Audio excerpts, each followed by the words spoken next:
Hi guys, today I'm going to be talking about the Forex market and sort of the basics of it and how to get involved in starting to trade foreign currencies. So the first thing I would like to suggest is that you open up a practice account. Now it doesn't matter where you open this up. I suggest Investopedia.com because you can sign up and they have a embedded Forex platform so you don't have to download anything, and it's 100% free and it's pretty accurate to what the other expensive programs and platforms would offer. So it's a really good, tool to get you used to what Forex is, and you can play around, not lose any real money, and sort of get the feel of things. So once you get on here, you obviously see all the currency pairs on the left side, and you see a graph of whatever currency you pick. So in Forex, you have what's called a bid and an ask price. So this is the price that you can buy the euro against the dollar, and this is the price that you can sell your euro against the dollar. And so depending on what you are speculating that the market is going to do, depends on which trade you want to make. So let's open up a better chart here that's from dailyforex.com. You can get this for free as well. So let's look at euro to the US dollar. That's the most commonly traded pair. So here's a pretty simple trend that's going on. It's clearly going up and down, up and down, up and down. So when it's going up, the euro is appreciating against the dollar, and then when it's coming down, the euro is depreciating against the dollar. So here it looks like it just made a pretty strong trend up, and then it should be breaking at this point and coming down. So if we wanted to try to profit off that, we would be betting that the euro is going to depreciate, so we would want to sell the euro. So you would come over here and click sell. I've already done that for you just to show you guys. And here is the trade down here. So obviously from that point that when I've done that to now, it's only gone down about 1.6 pips. So I haven't really made too much of a profit yet, but hopefully if the trend continues, you could make a profit on that. So let's go up here again and talk a little more about the currency pairs over here and what this all means. So the difference between the price you can buy at and the price you can sell at obviously is around 3 points, or what they call pips. A pips is just one movement in the currency pair. So this difference here is how the platform makes their money. Instead of charging commission, they just charge what's called the spread, or the spread is this difference here, and that's really how they make their money on every trade. So let's say if I bought right now for 19 and I sold the same second for 16, I would be down 3 pips. So that 3 pips right there is the automatic commission basically that the platform is taking. So in order to make profit, you have to first cover the spread, and then anything after that would be profit. And it depends on what currency pairs you're looking at. The more highly traded currency pairs are often the ones with the lowest spread, so that's basically the lowest commission. Obviously, if you're trading like Chilean pesos and Afghani, whatever their currency is, the spread's going to be a little more, and it's going to cost a little more for you to make that trade. So let's go ahead down here and look at our trade, what we just made. So we're betting again that the euro is going to depreciate against the dollar, and then when it gets down to a point where we like it, let's say at this horizontal line I put in would be a good spot at 1.3543. So when it gets down to there, we'd be hoping to buy back that currency, and then the difference in the exchange rates is where we made our profit.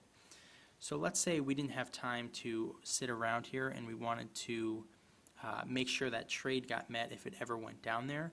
You can go ahead and put in what's called a take profit or a limit order. You can also do that for downside protection as well. So let's say I was wrong about the speculation and that instead it made a strong uptrend from there and started a new trend. I could put in, let's say, I'll put in a line right. Oh, sorry, wrong one. I could add in what's called a stop loss, where basically it would stop you before you lost too much money. So we'll go ahead and put in both of those just in case and see what happens. So first let's put in our take profit or our limit order. So 1.3543, that's where we're hoping it would go. So the currency go in here, down here, and we're going to add a condition. So we're going to do take profit and a stop loss. So what we wanted at our take profit was 1.3543. So let's go ahead, 1.3543. And the stop loss was up at 1.3632. 1.3632.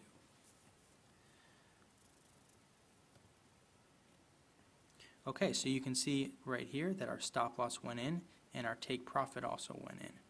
So just in case any of those things happen, we will be protected by our profit will be protected if we ever hit this margin, and our losses will also be minimized if it ever decides to trend up. So that's pretty much the basics of Forex, the very, very basics. I know I left out a lot of things, but I just wanted to show you guys what a basic trade looks like, what people basically look for when they're trying to make a trade. It's all about charts, really. You want to look at a trend and try to mimic that trend. But I'll be the first person to tell you, and I'm sure it won't be the last, that nothing in the past really ever guarantees the future. So you never really know what's going to happen. You can be almost certain that the trend is showing that it'll depreciate and it'll shoot up 100 pips or so, and like that you'll be out a couple $100 or whatever. But that's why it's important to keep a practice account before you really go into real money trading. I also would advise you to keep your leverage low if you ever really do start trading real money in the Forex. What that means for you people that don't have a business background is leverage is basically the amount of money you can borrow based on the money you have. So here it looks like my leverage is 20 to 1. So for every dollar I put in, or obviously this is fake, but if it was real, for every $1 I put in, I could borrow up to $20 to trade with that. And that's sort of where people get into trouble with Forex, is that some platforms allow 100 to 1,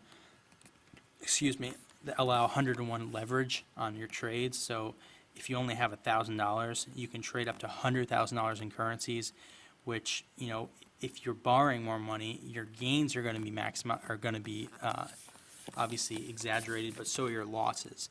So any small, decline in the market could cause you to lose that $1,000 like that.